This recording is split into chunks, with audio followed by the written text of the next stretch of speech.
itu mari kita berusaha secara maksimal untuk berwudu sesuai dengan tuntunan Allah dan Rasulnya. Nah, pada pagi hari ini kita akan menayangkan tentang tayamum, tata cara tayamum dan juga mandi junub. Nanti kalau ada waktu saya akan menambah sedikit masalah khitan. Karena akhir-akhir ini ada berkembang bahwa dari mana seorang dokter memberikan kajian bahwa untuk wanita itu tidak perlu dikhitankan. Ternyata memang saya mencari dalil-dalilnya memang harus, ya. Kalau wajib bagi laki-laki, kemudian lebih terhormat bagi kaum wanita.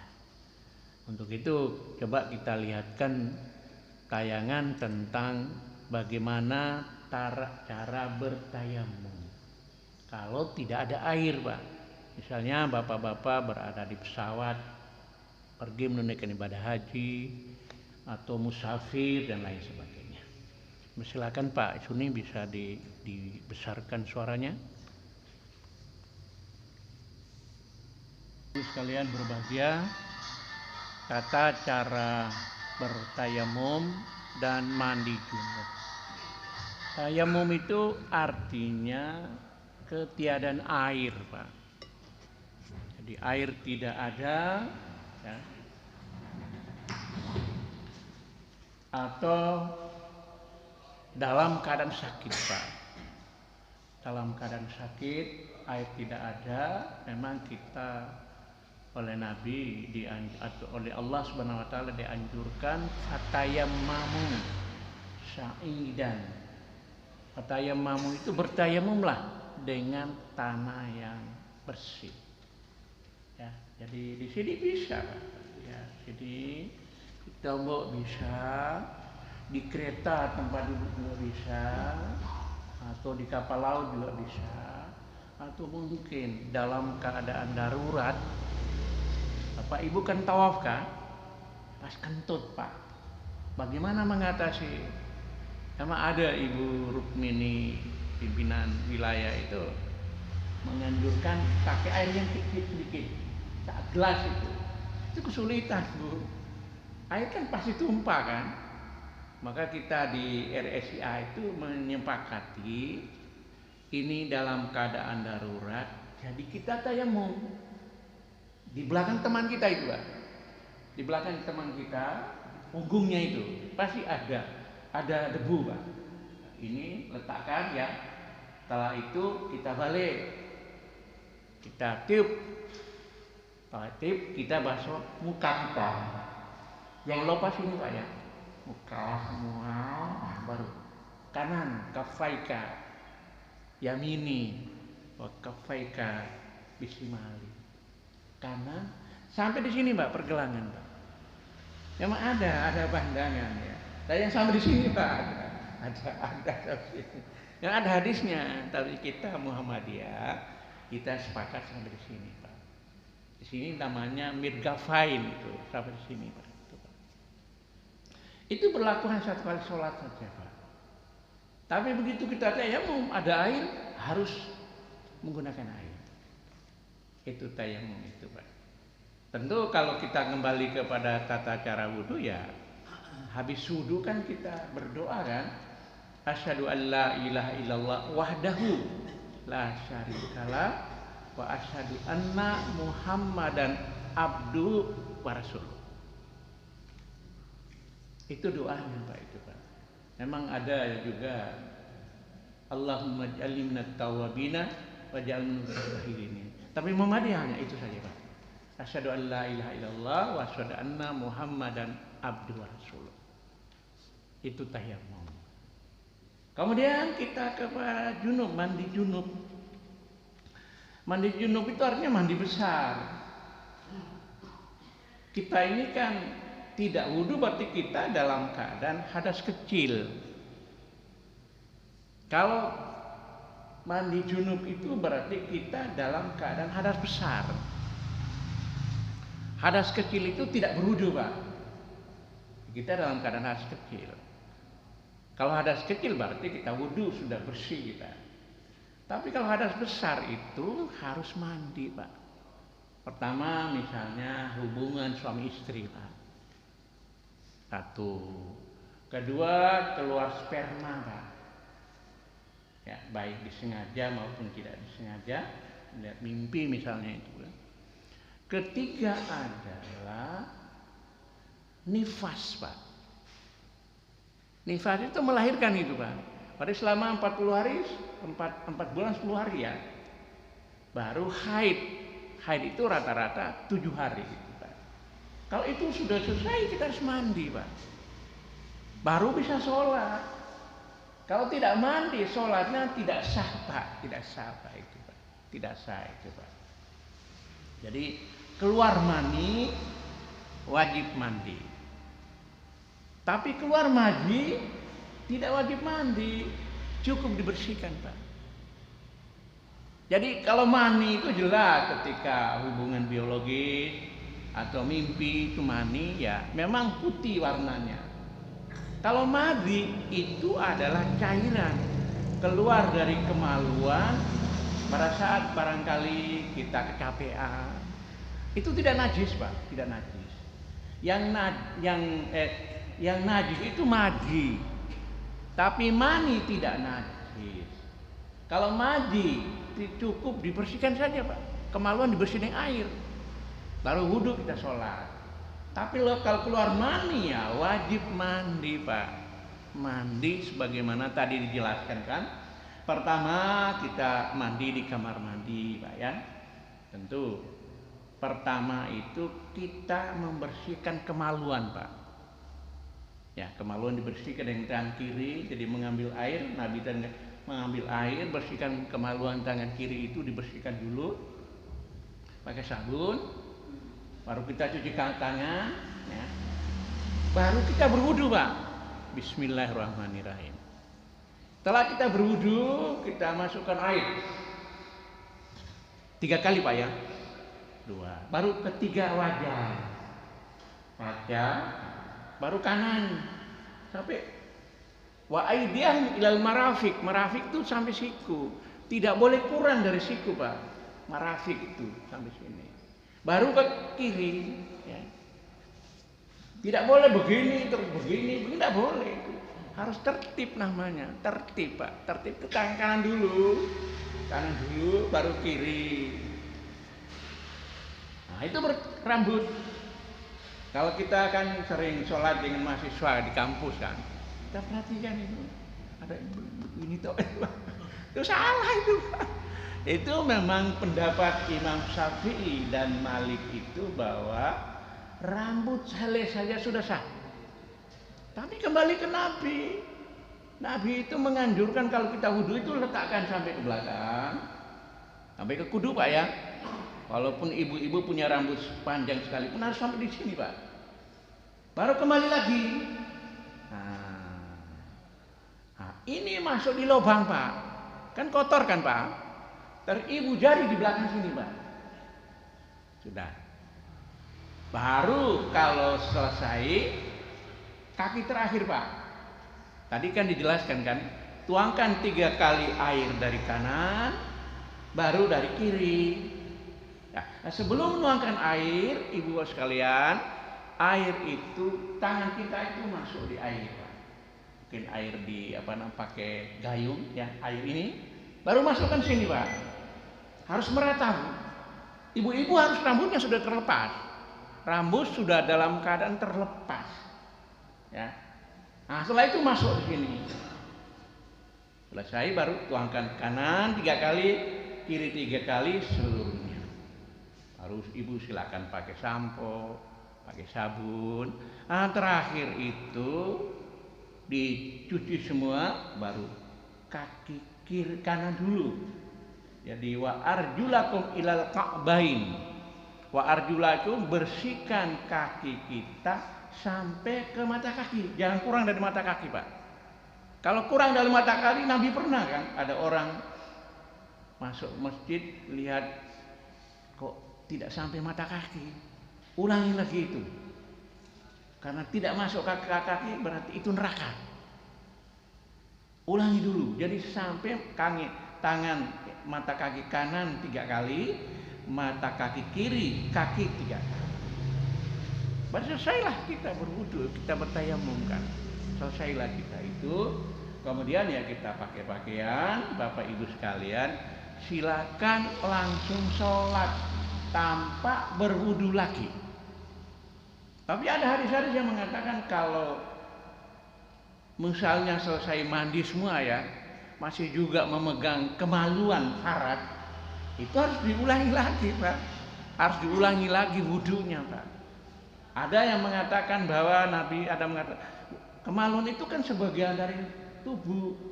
Tapi ada yang mengatakan, Nabi ada mengatakan bahwa memegang kemaluan itu bisa menimbulkan salah, harus wudu ulang, Pak.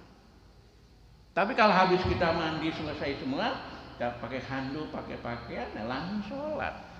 Tidak perlu mengulangi lagi wudu. Itulah tata cara mandi junub sesuai dengan tuntunan Allah dan Rasulnya. Kemudian karena waktu ini hanya 10 Pak. Ini sebab baru-baru ini juga kebetulan istri saya ikut dari PDA, ikut kajian di mana gitu. Ada seorang dokter menyampaikan bahwa untuk kaum wanita itu tidak perlu khitan. Karena rujukannya ke Afrika, Pak. Tidak perlu khitan, rujukan Afrika. Di sini saya bacakan beberapa hadis saja, Pak ya.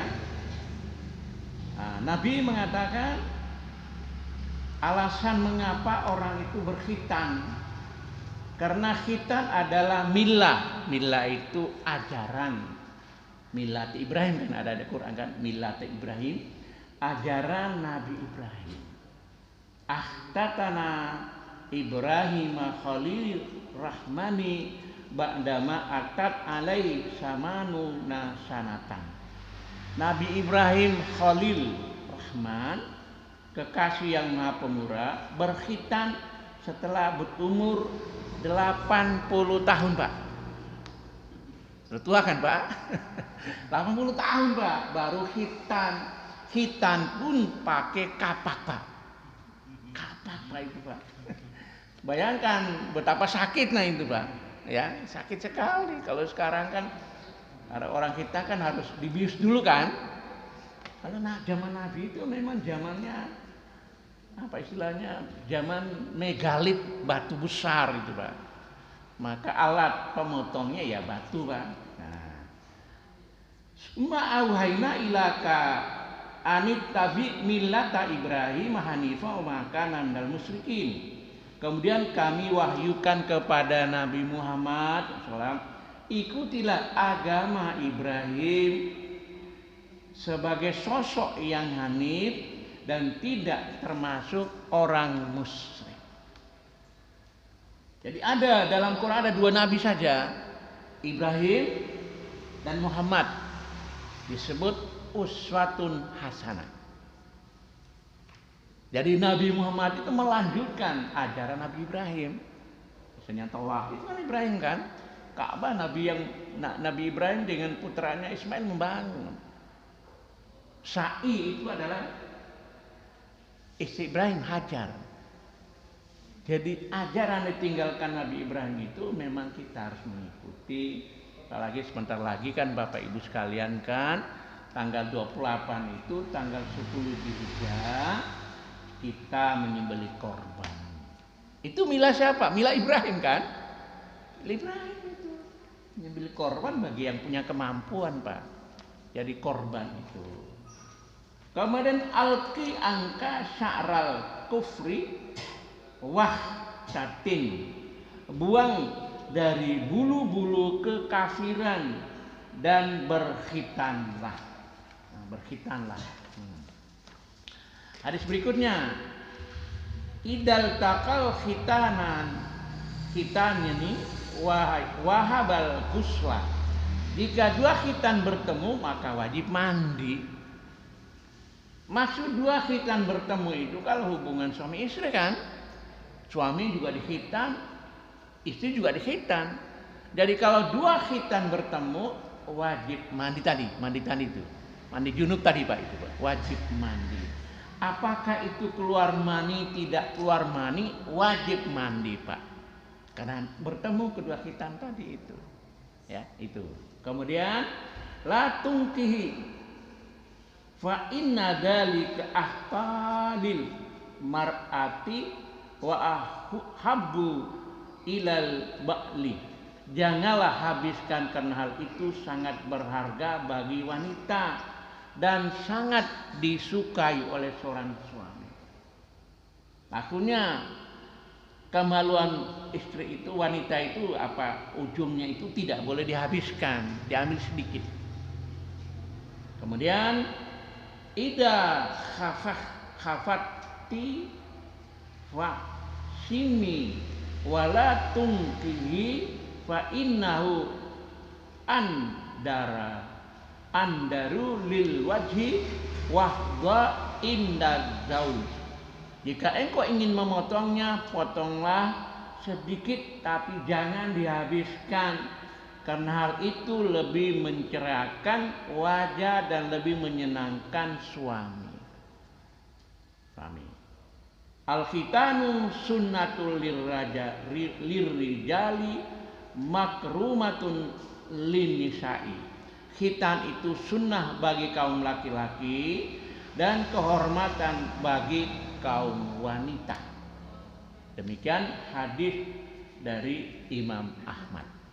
Jadi kesimpulan Bapak Ibu sekalian berbahagia, laki-laki itu wajib, perempuan juga sunnah atau terhormat Pak itu Pak. Maka di kampung saya itu semua khitan Pak. Wanita itu khitan semua Pak itu. Khitan semua. Jadi kalau ada isu begitu ya kita punya pegangan Pak, bahwa kaum laki-laki maupun wanita memang harus dikhitan Pak. Ya, khitan. Demikianlah Bapak Ibu sekalian berbahagia, ini saja yang bisa saya sampaikan. Barangkali kalau ada mau bertanya kami persilakan. Insya Allah bulan depan kita lanjut ke sholat Pak. Pak Ali ya, sholat. Bagaimana tata cara sholatnya, bacaan-bacaannya kita sesuaikan dengan himpunan putusan tarjih Pak. Insya Allah sholat, lalu zikir sesudah sholat, baru masuk kepada sholat berjamaah, nanti sholat jamaah qashar. Baru masuk kepada, masih lama Pak ini, masuk kepada sholat jenazah Pak, itu perlu. Saya kira itu. Ada pertanyaan kan silakan. Ya. Kan pada umumnya di masyarakat itu kan perempuan kan nggak khitan. Kalau khitan bagaimana caranya? Kalau khitan biasanya Bapak Ibu sekalian Pak Ali di rumah sakit Muhammadiyah Aisyah itu Pak. Anak saya kan pertama kan putri. Habis ini langsung dikhitan. Dipotong di ujung kecil itu ada nih, itu ketika masuk kemaluan kan ada kecil, itu dipotong sedikit. Dan itu enggak sakit. Obatnya itu pakai kopi Pak. Di tempat saya pakai kopi Pak. Kopi itu kan fungsinya menahan agar supaya darah tidak keluar Pak itu Pak. Ya, darah tidak keluar. Jadi itu hadisnya itu ada semua itu Pak, ada semua itu Pak. Jadi silakan kalau mungkin masih punya bayi baru lahir ya silakan dihitankan. Kalau rumah sakit Aisyah sudah ngerti Pak, sudah itu Pak. Jadi caranya ya kembali kepada ibu-ibu Pak. Ya, ibu-ibu yang tahu dan dokter yang tahu itu Pak, menghitankan. Jadi tidak boleh dihabiskan tapi sedikit. Nabi mengatakan itu menyenangkan suami Pak. Itu kan suami kan senang kan. Kalau nggak senang berarti tidak normal itu Pak. Tidak normal itu Pak. Ya gitu Pak ya. Ada lagi kami silakan Bu. Bapak Ibu sekalian. Kalau nggak ada saya kira cukup Pak ya. Mari kita akhiri dengan doa kafaratul majlis. Subhanakallahumma wa bihamdika asyhadu an la ilaha illa anta astaghfiruka wa atubu ilaik. Assalamualaikum warahmatullahi wabarakatuh.